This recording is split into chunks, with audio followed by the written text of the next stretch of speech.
발목을 삐끗했는데 진단은 병원마다 달라요. 첫 병원에선 뼈가 살짝 떨어졌다고 하고 다른 병원에선 빈대가 늘어났다고 하네요. 이렇게 의사 진단이 다를 때 어떻게 해야 할까요? 게다가 의료급여를 받고 있어서 병원을 여러 곳 다니면 혹시 불이익은 없을지 걱정됩니다. 안녕하세요.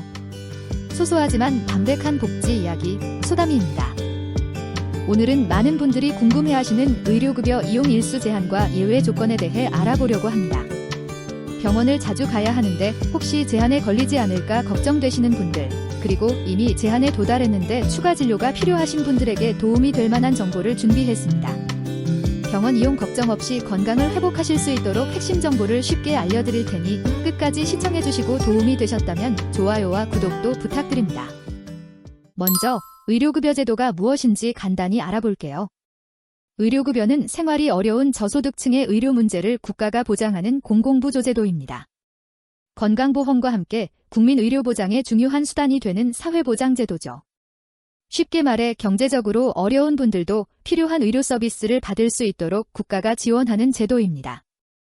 의료급여 수급권자는 크게 1종과 2종으로 나뉘는데요. 1종은 근로능력이 없는 가구, 결핵 환자, 희귀난 치성질 환자, 중증질 환자 등이 해당하고 2종은 1종 대상이 아닌 가구가 해당됩니다.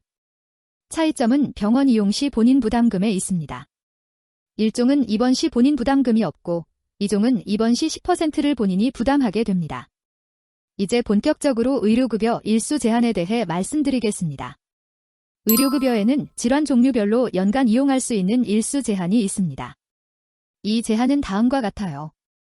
중증질환은 365일, 희귀 중증난치 질환은 365일, 만성고시 질환은 380일, 그 외 기타 질환은 400일.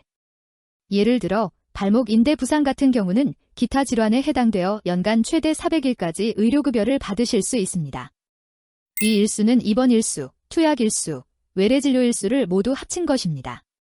그럼 만약 이 일수를 다 써버리면 어떻게 될까요? 의료급여 일수가 부족할 것 같다면 미리 의료급여 일수 연장 승인을 신청하실 수 있습니다. 연장 승인은 질환군별 상한 일수를 초과하기 60일 전부터 신청 가능합니다. 예를 들어 기타 질환으로 300일을 이미 사용하셨다면 400일이 되기 60일 전인 340일 시점부터 연장 승인을 신청할 수 있습니다. 연장 승인은 어떻게 받을 수 있을까요?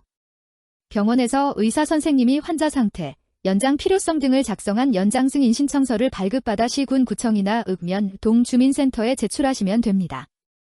의료급여 심의위원회의 심의를 거쳐 연장 여부가 결정됩니다. 연장 가능 일수는 질환별로 조금씩 다른데요. 중증질환이나 희귀 중증난치 질환은 90일까지 1회 연장 가능합니다.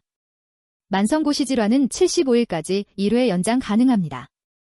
기타 질환은 1차 연장 시 90일, 2차 연장 시 55일, 총 2회 연장이 가능합니다.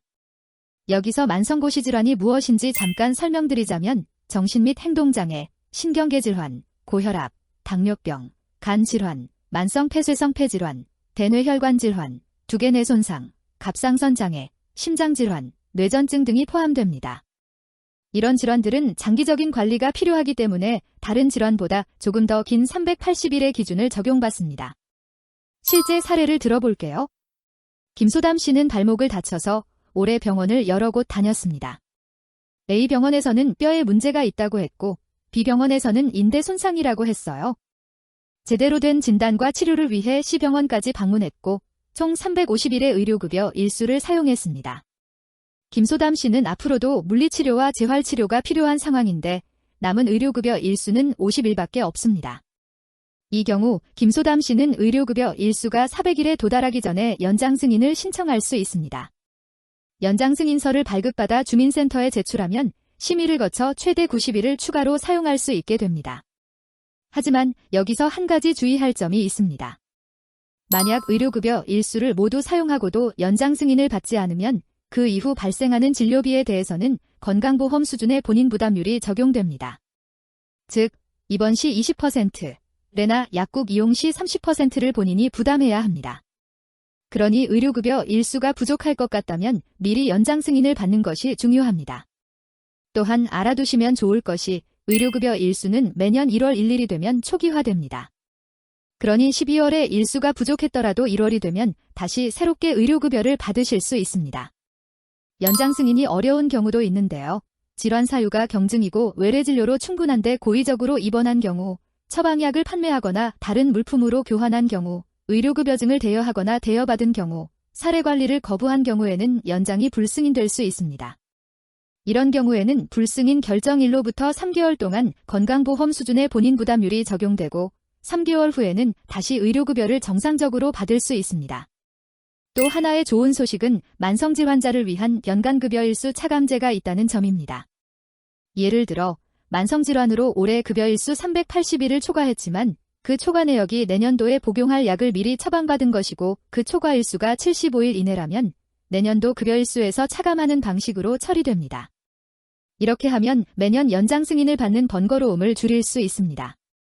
지금까지 의료급여 일수 제한과 연장 승인에 대해 알아보았습니다. 정리하자면 1. 의료급여에는 질환별로 연간 이용 가능한 일수 제한이 있습니다. 이 일수가 부족할 것 같다면 상한 일수 도달 60일 전부터 연장 승인을 신청할 수 있습니다. 3. 연장 승인은 질환에 따라 1기회까지 가능하며 중증 희귀난치성 질환은 90일, 만성 질환은 75일, 기타 질환은 1차 90일, 2차 55일까지 연장할 수 있습니다. 4. 연장 승인 없이 일수를 초과하면 건강보험 수준의 본인 부담률이 적용됩니다. 5. 의료급여 일수는 매년 1월 1일에 초기화됩니다. 건강 문제로 어려움을 겪고 계신 분들께 조금이나마 도움이 되셨기를 바랍니다. 물론 개인의 상황에 따라 적용되는 내용이 다를 수 있으니 정확한 정보는 가까운 주민센터나 보건복지상담센터 129번에 문의하시는 것이 좋습니다. 여러분의 경험이나 질문이 있으시다면 댓글로 남겨주세요.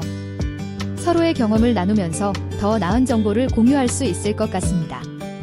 오늘 영상이 도움이 되셨다면 좋아요와 구독으로 소담이를 응원해주세요. 다음에도 소소하지만 담백한 복지 이야기로 찾아뵙겠습니다. 감사합니다.